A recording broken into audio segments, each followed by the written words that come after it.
Today is between master and disciples from Hinduism's sacred text, Devi Bhagavatam, 4th book, chapter 5 to 7, will be presented in Hindi with subtitles in Arabic, Olexis or Vietnamese, Bulgarian, Chinese, Czech-Slovak, English, French, German, Hindi, Hungarian, Indonesian, Italian, Japanese, Korean, Malay, Mongolian, Persian, Polish, Portuguese, Russian, Spanish and Thai.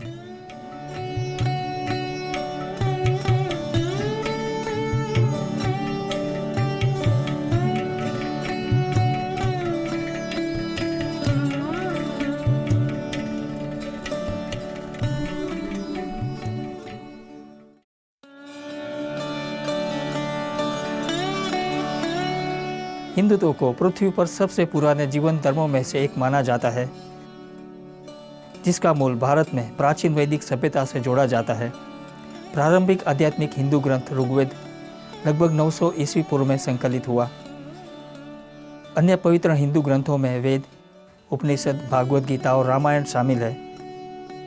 अपनी गहरी आध्यात्मिक जड़ों के साथ हिंदुत्व एक विस्तृत, वैविध्य और रंगीन धर्म है। हिंदू पुनर्जन्म में विश्वास करते हैं।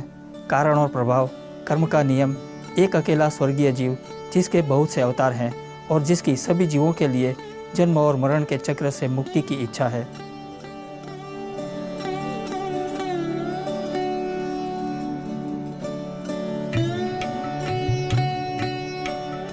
हिंदुत्व के पोषित मूल्यों में से एक मूल्य अहिंसा या अहिंसा है। हिंदुत्व के अनुसार धार्मिक मान्यताएं और दैनिक जीवन के अभ्यास अभिन्न होते हैं। इसका एक उदाहरण है कैसे अहिंसा को साकार द्वारा सम्मानित किया जाता है, जो सभी जीवों के प्रति करुणा प्रदर्शित करता है। हम अब प्रस्तुत करते हैं उद्धरण हिंदुत्व के पवित्र ग्रंथ देवी भागवतम से, अध्याय 5 से 7, चौथे खंड से।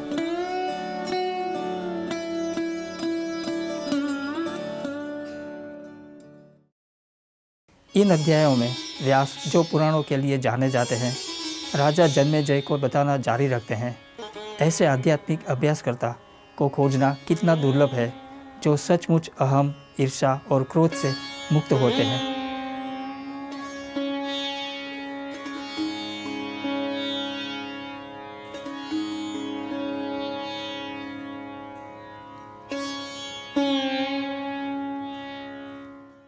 अप्सराओं, दिव्य सुंदरियों ने मुग्ध करने वाला, इस जगत में मुश्किल से देखा या सुना जाने वाला गीत गाना शुरू किया।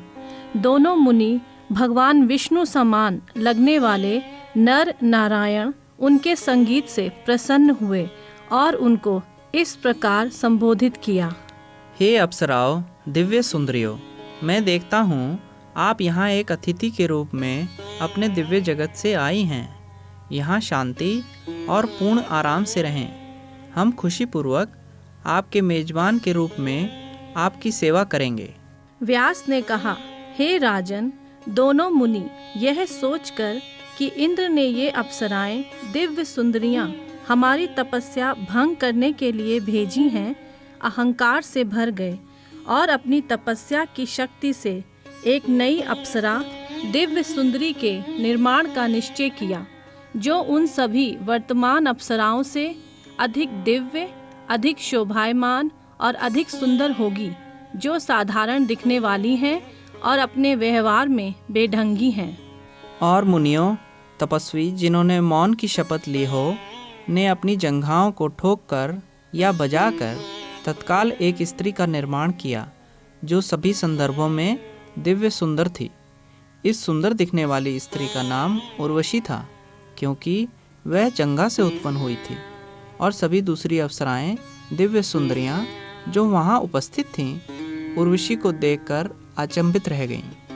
फिर मुनि नारायण ने आसानी से उतनी सुंदरियों का निर्माण किया जितनी अप्सराएं, दिव्य सुंदरियां उनकी सेवा के लिए थीं। तत्काल उत्पन्न हुई अप्सराएं, दिव्य सुंदरियां अपने हाथों में सभी प्रकार की भेंट लेकर और गाती और मुस्कुराती मुनियों के सामने आईं। तपस्वी जिन्होंने मौन की शपथ ली हो और हाथ जोड़कर उनके सामने प्रणाम किया।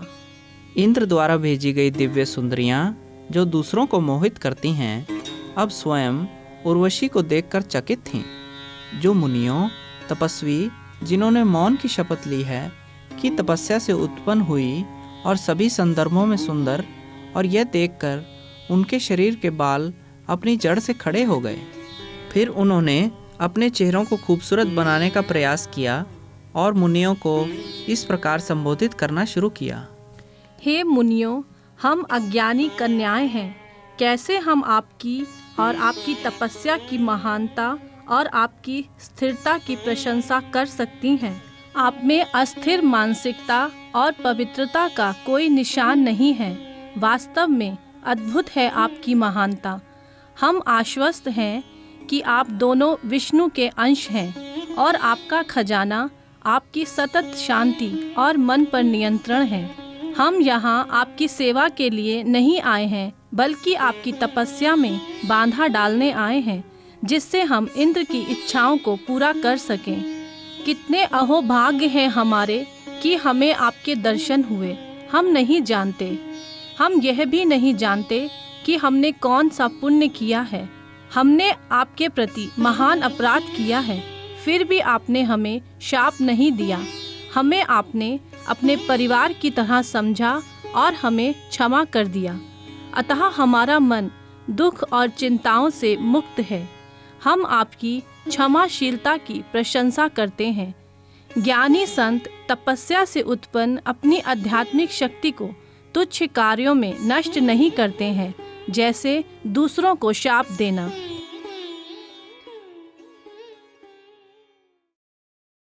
व्यास ने कहा, धर्म के वे दोनों पुत्र, दो महर्षि महापुरुष, आत्मनियंत्रित और इच्छाहीन, इन शब्दों को सुनकर बहुत प्रसन्न हुए जो इन दिव्य सुंदरियों ने कहे। फिर उन्होंने सुंदरियों से अपनी तपस्या की आत्म अनुशासन शक्ति से दमकते हुए कुछ कहा। नर और नारायण बोले, हे सुंदरियों, हम आपसे प्रसन्न हैं। बेहतर है आप हमसे इच्छित वरदान मांगे, हम तत्काल वह आपको देंगे। बेहतर है आप अपने साथ इस खूबसूरत आंखों वाली उर्वशी जो हमारी जंघाओं से पैदा हुई को अपने देवराज इंद्र के पास एक उपहार के रूप में स्वर्ग ले जाएं। अब सभी देवों को शांति हो। बेहतर है आप अपने मूल स्थानों पर वापस चले जाएं। भविष्य में दूसरों की तपस्या को भंग नहीं करें। सुंदरियों ने कहा, अब हम कहाँ जाएंगे? हम आपकी भक्ति द्वारा आपके चरण कमल में पहुँच गए हैं और हमारे आनंद की कोई सीमा नहीं है। हे नारायण, देवों में सर्वोच्च, हे भगवान, हे मधुसूदन, हे कमल नयन, अगर आप हमसे प्रसन्न हैं और हमें अपना इच्छित वरदान देना चाहते हैं तो हम आपसे अपनी इच्छा प्रकट करें। हे देवों में देव, आपकी कला जगत की स्वामी है, इसलिए आप हमारे स्वामी हुए। हे शत्रुओं के संहारक, हम प्रसन्नतापूर्वक स्वयं को सेवा के लिए आपके कदमों में डालते हैं। उन 1650 खूबसूरत आँखों वाली सुंदरियाँ, जिसमें उर्वशी शामिल है, जो आपकी रचना है और जो अभी यहाँ विद्यमान है, उनको अपने आदेश से स्वर्ग जाने दें। और हम 1650 सुंदरियाँ जो पहले आई हैं, आपकी सेवा के लिए यहाँ बनी रहना चाहती हैं। नारायण बोले, हे सुंदरियों, मैं इस स्थान पर तपस्या का अभ्यास पूरे 1000 वर्ष से अपनी कामना को नियंत्रित करके कर रहा हूँ। मेरा सुखों के भोग द्वारा परमानंद के साथ साथ सर्वोच्च धर्म को नष्ट करने का कोई इरादा नहीं है। अप्सराएं दिव्य सुंदरियां बोली, पांचों ज्ञानेंद्रियों में ध्वनि सहित स्पर्श के द्वारा प्राप्त आनंद सर्वोच्च होता है और परमानंद के सूत्र के रूप में जाना जाता है। कोई दूसरा सुख इसके बराबर नहीं है। अतः आप हमारी इच्छा पूरी करें और इस गंध मदन पर्वत पर मुक्त होकर घूमें।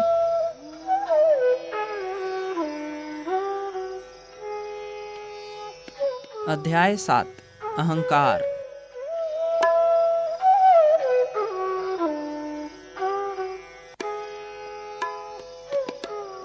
व्यास बोले, हे राजन, धर्म के पुत्र उत्कृष्ट कौशल से इन सुंदरियों के शब्दों को इस प्रकार सुनकर मन ही मन इस प्रकार सोचने लगे, मुझे इस परिस्थिति में क्या करना चाहिए।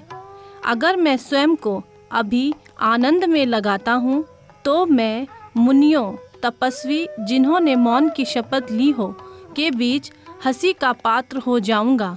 यह वर्तमान संकट निसंदेह मेरे अहंकार से उत्पन्न हुआ है।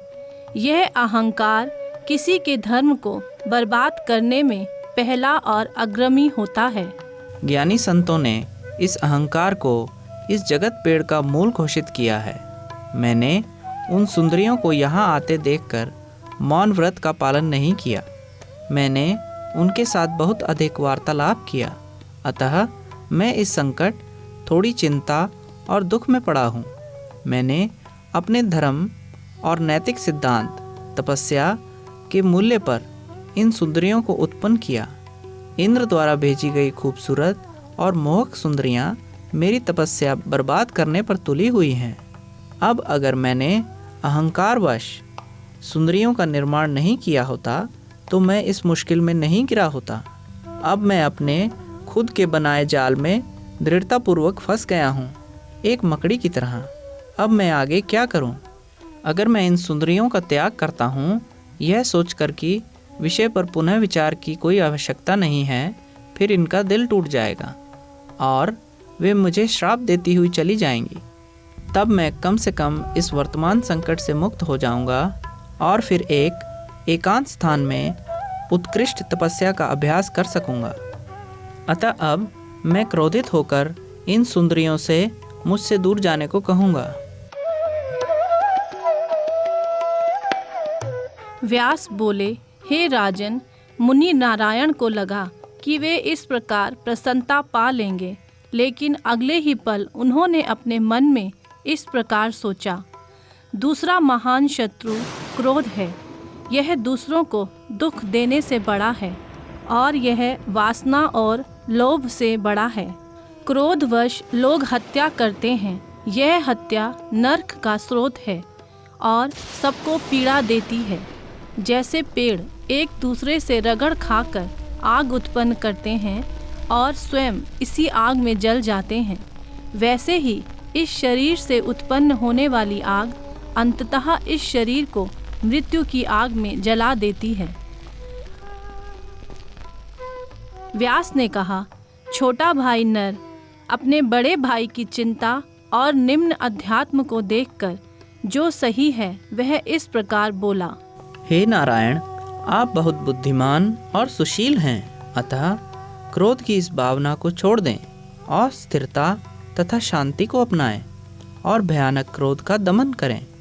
क्या आपको याद नहीं कि यह इस अहंकार और क्रोध द्वारा ही था जिससे हमारी तपस्या एक पूर्व अवसर पर नष्ट हो गई थी और हमें प्रहलाद असुरों के राजा से पूरे 1000 दिव्य वर्ष तक गंभीर लड़ाई लड़नी पड़ी थी।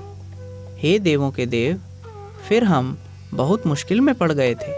अतः हे मुनियों के देव, इस क्रोध से छुटकारा पाएं, शांत हों।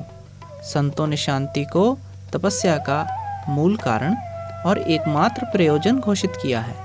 व्यास बोले, अपने छोटे भाई नर धर्मपुत्र के इन शब्दों को सुनकर नारायण शांत हो गए।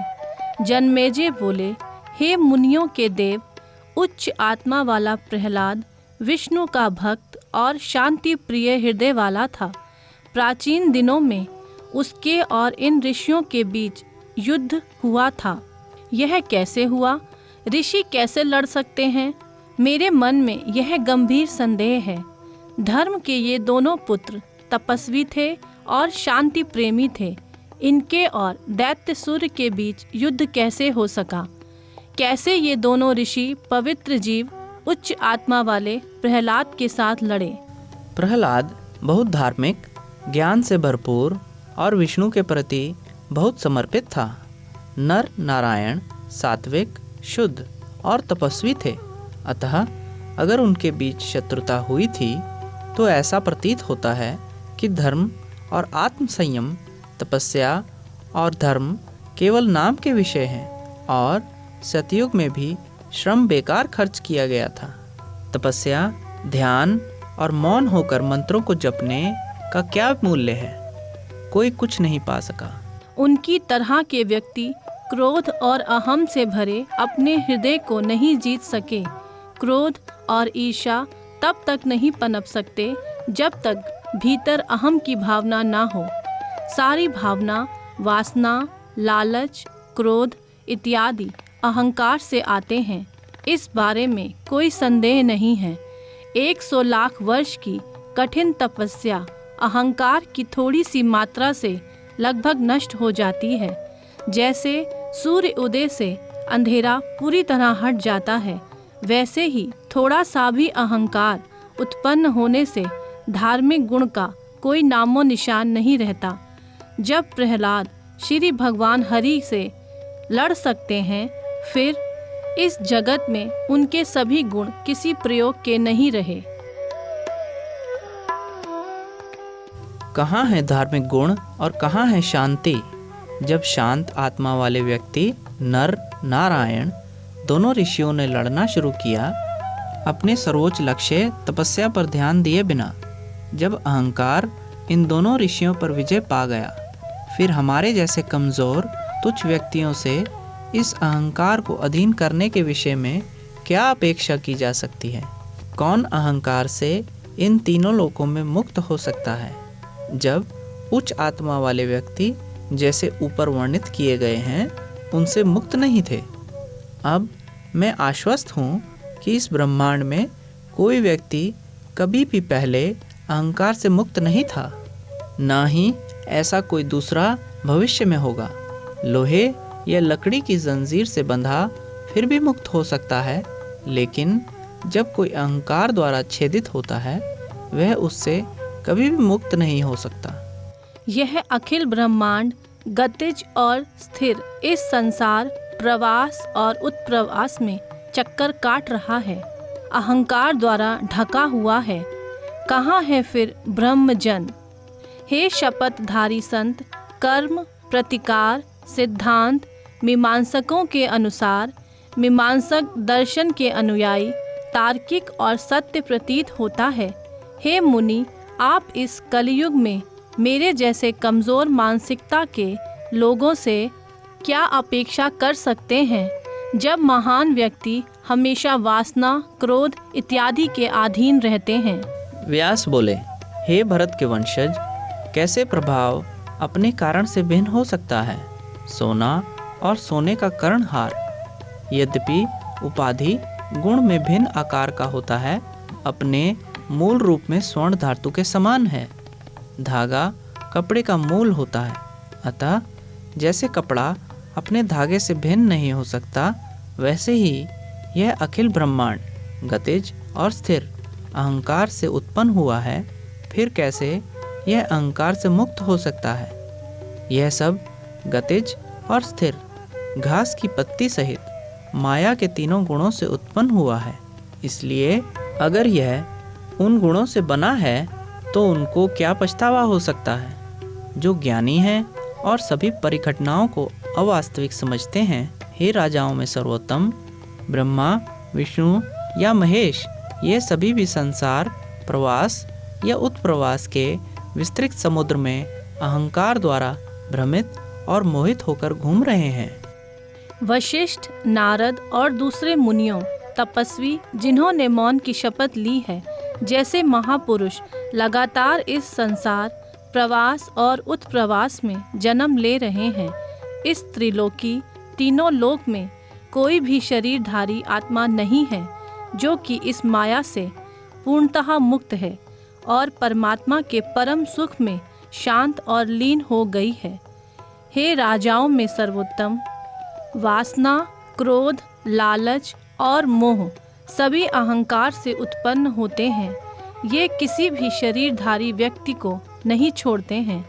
सभी वेदों और पुराणों का अध्ययन करना, सभी पवित्र तीर्थ धर्म स्थलों पर जाना, दान करना, परमात्मा पर सोचना और ईश्वर की पूजा करना, यह सब करके लोग फिर भी इंद्रिय सुख से जुड़े रहते हैं और चोर की तरह कार्य करते हैं। हे कुरु के पुत्र, तीनों युगों सतयुग, स्वर्णयुग, त्रेता, द्वितीय युग, द्वापर, तृतीय युग में धर्म सच्ची शिक्षा नष्ट होती रही है और बहुत घायल हुई है।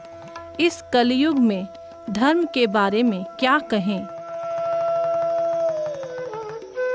आप झगड़े, लालच, क्रोध को इस कलयुग में हमेशा जोर शोर से पाएंगे। अतः कोई आश्चर्य नहीं कि आप किसी को वह सोचते और करते नहीं पाएंगे जो सोच योग्य है, और वह करते पाएंगे जो करने योग्य नहीं है। द्वेष, क्रोध और ईर्ष्या से मुक्त ऐसा व्यक्ति इस कलयुग में इन दिनों दुर्लभ है। कुछ शांतिपूर्ण व्यक्ति इधर उधर आदर्श को बनाए रखने के लिए विद्यमान हैं। राजा बोले, हे मुनि, वे कृपामयी और पवित्र हैं जो माया के इस मोह से मुक्त आत्मनियंत्रित होते हैं, जिन्होंने अपनी भावनाओं को जीत लिया है और जो अच्छे आचरण का पालन करते हैं। वे त्रिलोकी, तीनों लोक से ऊपर उठ चुके हैं।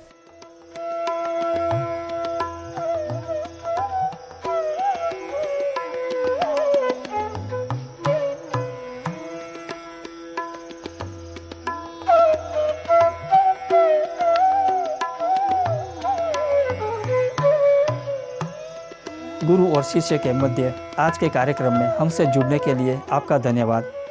धरती ग्रह हमारा प्रिय निवास यहाँ सुप्रीम मास्टर टेलीविज़न पर प्रमुख समाचारों के ठीक बाद अगला कार्यक्रम है।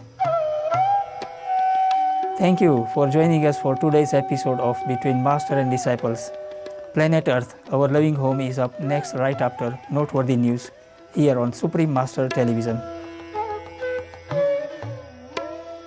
For more details, please visit www.suprememastertv.com/BMD.